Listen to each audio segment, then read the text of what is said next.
seseorang. Oke, halo, kembali lagi di Tanya Jiwa Podcast. Kali ini masih bersama saya Ferdian Permana, MC Psikolog. Kita akan membicarakan satu hal. Saya cerita dulu dari sebuah kasus ya. Kasus yang sebenarnya ini saya dapatkan dari salah satu telekonsultasi. Kebetulan saya juga salah satu member, salah satu anggota nakes di situ untuk membantu orang-orang yang memiliki masalah psikologi dengan chat telekonsultasi ya. Karena untuk chat itu agak-agak sulit ya untuk kita bisa membantu mereka gitu. Bisa untuk meringankan sedikit, tapi sebenarnya menurut saya nggak terlalu efektif. Tapi ya untuk sedikit meringankan masih bisa. Jadi gini ceritanya. Jadi dia adalah salah satu pasangan ya, pasangan yang perempuannya, dia merasa kalau dari sisi suaminya itu lebih lekat, lebih dekat dengan sosok ibunya. Ibunya itu selalu ikut campur dalam semua aspek dalam pernikahannya, apapun. Dari sebelum pernikahan juga ikut campur, kemudian setelah menikah sudah hidup terpisah pun tetap ikut campur. Apalagi setelah mereka punya anak. Setelah mereka punya anak, semakin ikut campurlah si ibu ini. Oke. Nah, kemudian si pasien yang perempuan ini, si istri, itu menjadi sangat-sangat cemburu dengan ibu dari suaminya. Sangat cemburu. Kenapa? Karena mungkin si suaminya ini lebih percaya sama ibunya, lebih sering kontekan sama ibunya, lebih sering komunikasi, lebih sering diskusi sama ibunya. Ibunya kalau memberikan saran, didengarkan. Kalau si istri yang memberikan saran, kadang-kadang dengarkan, kadang-kadang tidak gitu. Jadi si istri merasa, kok suami jadi kayak gini sih? Mungkin sudah ada perilakunya dari dulu sebelum menikah, tapi dia merasa kalau dengan menikah, harusnya si suami ini jadi lebih baik, jadi lebih dekat, lebih lekatnya dengan istrinya karena sudah dewasa dan harusnya lepas dari ibunya. Memang idealnya seperti itu. Tapi setelah menikah, setelah punya anak, si istri ini jadi semakin cemburu dengan si suami karena si suami ini ternyata lebih memilih ibunya. Pertanyaan yang lebih sering muncul dari dia adalah, kamu mau pilih aku atau pilih ibumu? Kamu pilih aku atau pilih ibumu? Itu yang paling sering muncul dari omongannya dia.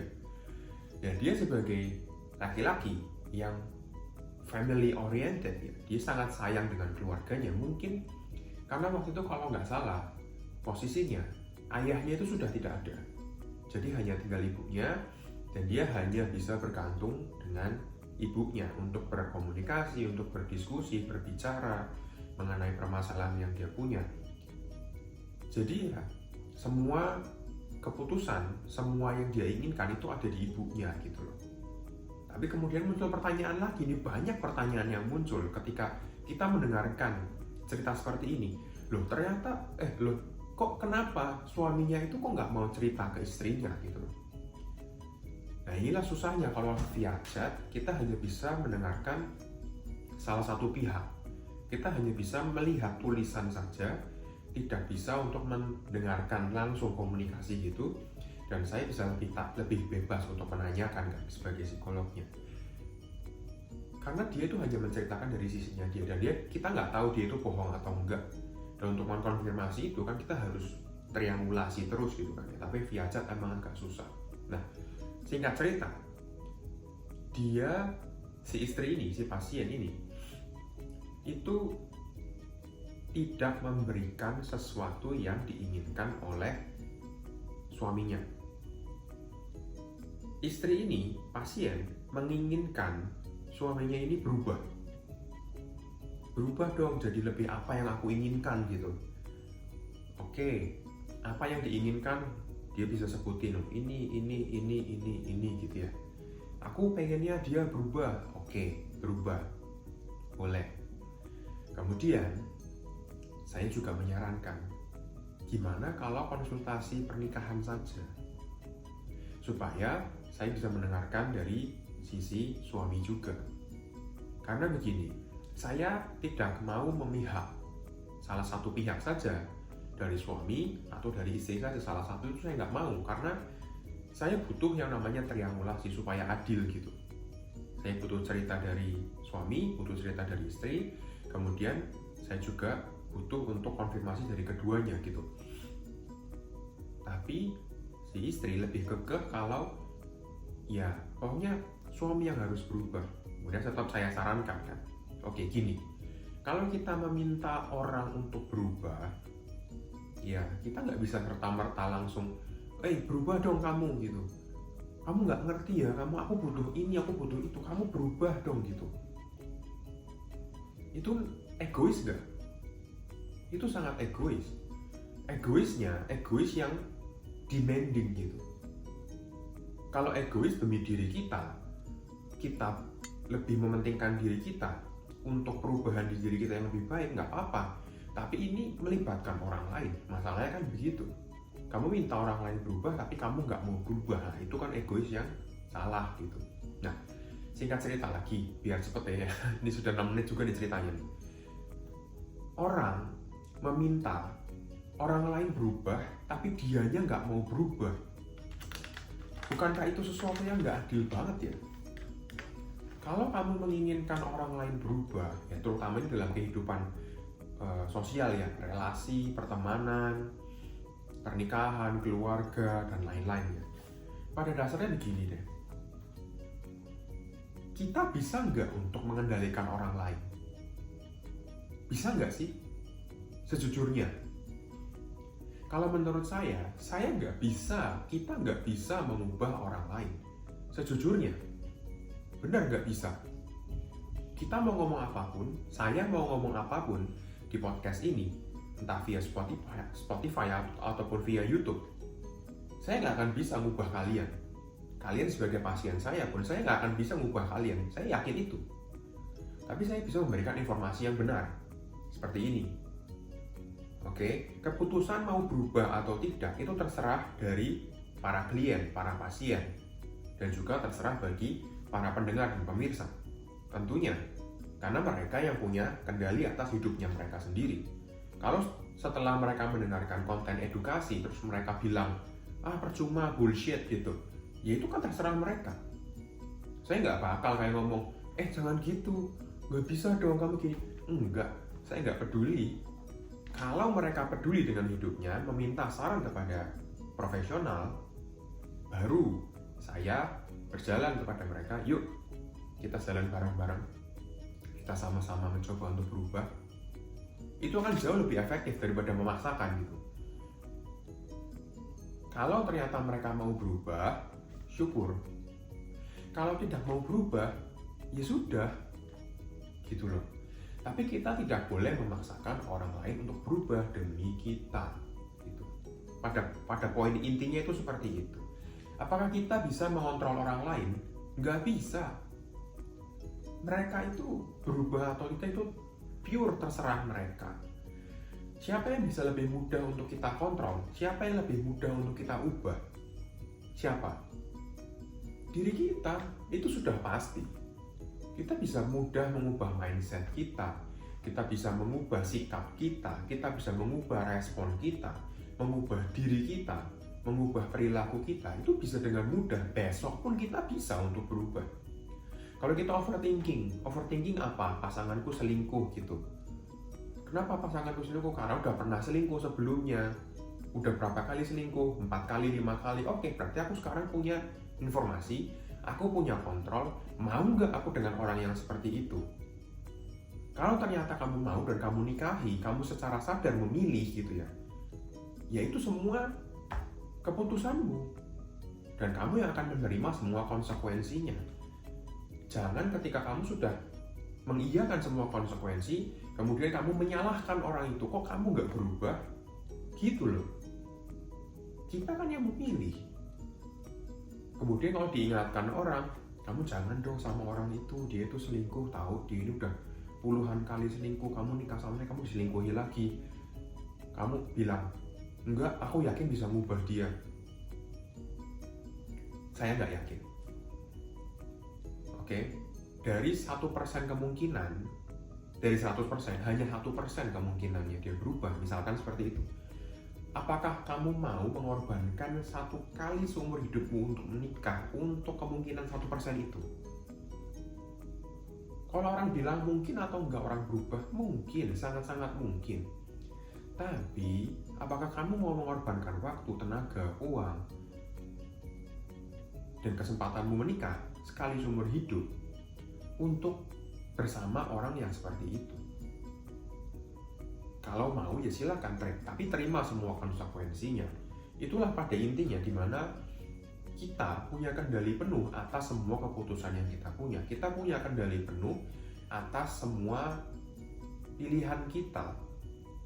Masalahnya adalah ketika kita terlalu berharap dengan orang lain untuk berubah demi kita, dan kita tidak bisa menerima konsekuensinya.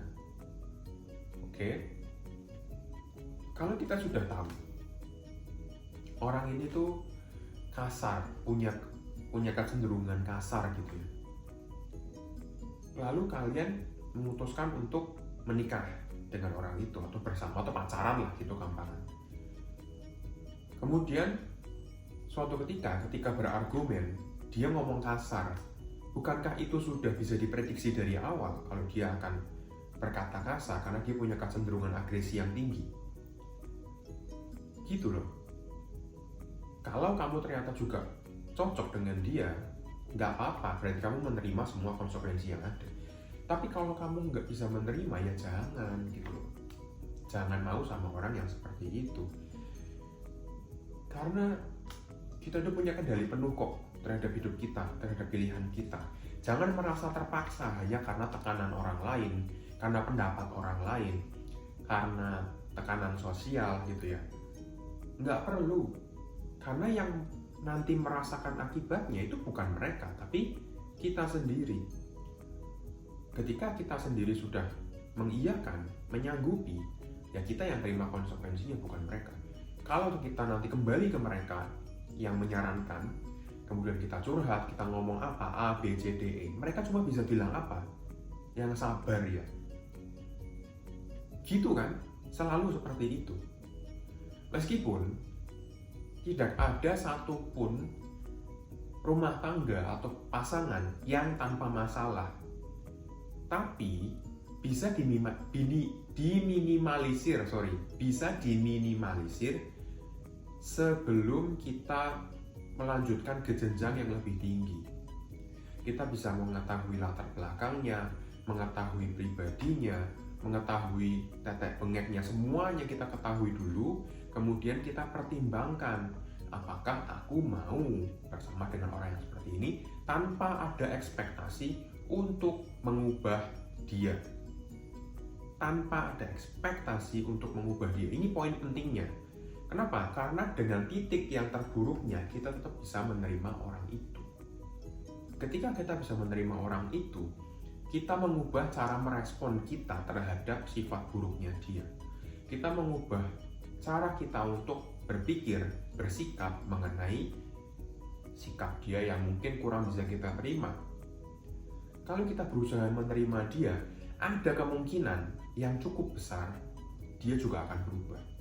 Bukan hanya sekedar memarahi, bukan hanya sekedar kita memaki, meminta dia untuk berubah. Tolong dong kamu berubah, kamu ngertiin dong, kamu mau nangis kayak apapun, dia nggak akan berubah. Tapi kalau kamu berubah, kalau kita berubah, ada kemungkinan dia berubah. Seperti pasien yang tadi, yang lewat telekonsultasi ini, saya bilang, yuk kita berubah, kita menjadi orang yang suamimu inginkan. Suamimu menginginkan orang yang seperti apa? Seperti ibunya, yang mendukung, yang kalau pulang dibeliin makanan gitu ya, kalau pulang kerja dibikinin teh, dibikinin roti, dibikinin apa gitu ya, diladeni, dilayani, diajak ngomong, diajak ketawa bareng, ngobrol dan lain-lain. Sedangkan dia sebagai istrinya tidak bisa seperti itu. Dia merasanya, orang saya juga orang yang tersakiti kok. Masa saya orang tersakiti harus membaikin orang yang menyakiti saya? Di situ kan selalu ada logikanya yang jalan kan bagi dia gitu. Disitulah kita memang harus melawan logika itu. Karena kalau misalkan kita orang yang tersakiti, kita tidak bisa mengharapkan orang yang menyakiti kita itu untuk menyembuhkan kita. Mau sampai kapanpun tidak akan bisa. Mau sampai kapanpun nggak akan bisa orang itu membuat kita jadi merasa lebih baik. Kalau kamu meminta orang ini berubah, orang ini tiba-tiba berubah pun, itu tidak akan menyembuhkan dirimu, lukamu. Tapi ketika kamu mengubah respon, mengubah mindset, mengubah perilakumu menjadi apa yang dia inginkan, kita sama-sama berubah, kompromi, kita sama-sama loh ya berubahnya, pasti akan mengarah pada perubahan yang lebih baik. Coba itu dicatat, coba aja, pasti akan mengarah pada kehidupan yang lebih baik. Kemudian, kalau ternyata sudah dicoba sekian lama, 5 tahun, 6 tahun, ternyata masih tidak ada perubahan, nah itu baru kita bisa ambil keputusan yang lebih ekstrim, yaitu mungkin antara tetap bersama atau berpisah. Gitu loh. Bukan baru sebentar, baru ngerti. Sebentar kita belum nyoba apa-apa atau sudah mau pisahan gitu kan, nggak bisa. Kecuali kasus ekstrim, sudah melukai, sudah KDRT, sudah merugikan gitu ya, itu baru kita harus mengambil langkah yang ekstrim. Tapi kalau belum coba apa-apa, lebih baik kita mencoba untuk berubah supaya dia juga bisa menjadi manusia yang lebih baik. Kita menjadi orang yang diinginkan supaya dia juga bisa menjadi orang yang kita butuhkan. Pada intinya kan seperti itu pada kasus yang di pertama tadi. Nah, manusia itu selalu menolak perubahan. Hampir selalu menolak perubahan. Kenapa? Karena perubahan itu susah. Perubahan itu lama. Perubahan itu sesuatu yang merepotkan gitu. Kalau perubahan itu menyenangkan, gampang, banyak orang yang gampang berubah gitu, langsung aja besok berubah gitu. Karena ini proses yang lama, kalau tidak dijalani dengan baik dan tidak enjoy gitu ya, pada akhirnya kita nggak mau berubah karena sulit. Dan gimana ya, banyak yang diminta untuk berubah, kamu berubah dong begini, kamu berubah begitu, itu banyak yang nggak mau. Maunya orang lain yang berubah untuk kita. Seringkali itu kayak gini deh contohnya ya. Ini pembicaraan yang paling sering ada ketika saya menghadapi orang yang punya masalah kecemasan atau depresi atau stres berat gitu. Aku pengen berubah, aku pengen suamiku sayang, aku pengen istriku sayang, aku pengen punya teman yang banyak, aku pengen kaya, pengen punya pekerjaan yang bagus, aku pengen disukai, aku pengen dihormati, aku pengen ini, pengen ini, pengen ini, pengen ini. Pengennya banyak, tapi actionnya sedikit. Pengennya banyak, tapi ketika disuruh berubah, disuruh action, disuruh bergerak, nggak mau. Maunya orang lain yang berusaha untuk kita. Mau punya teman banyak, maunya didekati sama orang lain dulu. Mau punya suami atau istri, maunya dideketin sama calon pasangan, maunya dicariin, maunya dideketin. Mau berbuat baik sama orang, maunya orang lain yang berbuat baik dulu sama kita. Maunya punya pekerjaan yang bagus, tapi maunya lewat koneksi, nggak mau berusaha dari bawah gitu. Ya, inilah yang akhirnya membuat kita itu tidak mau berusaha lebih, lepas dari zona nyaman kita. Jadi susah gitu untuk menyadarkan orang-orang supaya mau dong sini berusaha lebih, supaya kamu mendapatkan achievement. Dari achievement itu kamu akan lepas dari depresi dan kecemasan yang kamu punya. Tapi nggak mau, seringkali nggak mau. Tapi setelah beberapa saat dia mencoba apa yang saya sarankan untuk mendapatkan apa yang dia mau, anggaplah teman yang banyak gitu ya, atau punya kemampuan komunikasi yang baik. Setelah itu dia baru merasa, iya ya Pak, bener juga. Setelah aku punya teman seperti ini, setelah aku punya kemampuan seperti ini, aku merasa lebih baik. Dari sisi kecemasan, depresi, aku merasa lebih baik. Jadi seperti itu memang caranya. Adalah kita stop berharap, kita stop ekspektasi tentang orang lain yang akan membantu kita. Ibaratnya kayak kita itu dijemput oleh pangeran kuda putih gitu kalau perempuan. Kalau laki-laki mungkin didatangi oleh perempuan ratu gitu. Kita stop expecting itu. Tapi kita yang berusaha, karena apa? Hidup kita punyanya kita. Kita yang bisa mengatur hidup kita. Kita yang bisa menentukan masa depan kita mau seperti apa. Kalau hidup kita sekarang nggak enak, kita punya banyak emosi, banyak pikiran, banyak stres, banyak kecemasan, itu artinya tanda bahwa kita harus segera melakukan sesuatu. Di situ loh tanda-tandanya. Karena tokoh dari, saya baca buku sih, Anthony Robbins ya, dia lebih terkenal dengan nama Tony Robbins di YouTube. Dia tuh bilang begini, emotions is a call to actions. Kalau kita punya emosi tertentu, emosi yang menumpuk, emosi yang berlebihan, artinya kita harus meluapkan itu dalam bentuk action. Apa actionnya? Action yang positif. Menyelesaikan masalahnya dari satu persatu, baby steps. Bukan dari masalah yang paling susah langsung gitu. Tapi yang paling gampang dulu kita coba naikin satu-satu gitu. Dengan seperti itu kita bisa merasa, oh iya ternyata aku bisa loh. Ternyata aku mampu loh. Ternyata aku ini punya kemampuan loh. Ternyata aku bisa mengendalikan hidupku sendiri. Dan diharapkan, saya sangat-sangat mengharapkan bagi kalian semua yang mungkin masih berusia di bawah 30 tahun gitu ya. Cobalah untuk atur hidupmu supaya kamu tidak bergantung pada orang lain untuk mengambil semua keputusan dalam hidupmu. Sehingga nanti setelah kamu berusia 30 tahun ke atas, kamu punya kendali penuh atas hidupmu mau seperti apa. Ya, kurang lebih seperti itu yang ingin saya jelaskan, saya informasikan, saya edukasi pada hari ini. Kenapa sih harus aku yang berubah, bukan orang lain yang berubah? Karena alasan yang sudah saya jabarkan tadi. Mungkin kita bisa bicara hal ini itu sampai berjam-jam kalau kalian ada interaksi gitu ya. Cuma karena saya di sini berbicara sendiri, mungkin karena ini bukan sesi live gitu ya, interaktif gitu ya, saya bisa maklumi itu, nggak apa-apa. Yang penting informasi yang saya ingin sampaikan itu sudah tersampaikan semua dengan baik. Oke, semoga apa yang kita bicarakan pada hari ini bermanfaat bagi kalian semua. Dan jangan lupa like jika kalian suka video ini. Jangan lupa untuk share ke teman-teman kalian yang membutuhkan. Jangan lupa untuk subscribe supaya kita membangun sebuah komunitas psikologi, komunitas yang baik untuk kita tukar pikir. Dan jangan lupa untuk klik lonceng notifikasi supaya kalian mendapatkan video terbaru dari saya. Semoga kalian juga komen ya. Semoga kalian merasa terbantu atas video ini. Dan salam sehat jiwa. Bye-bye.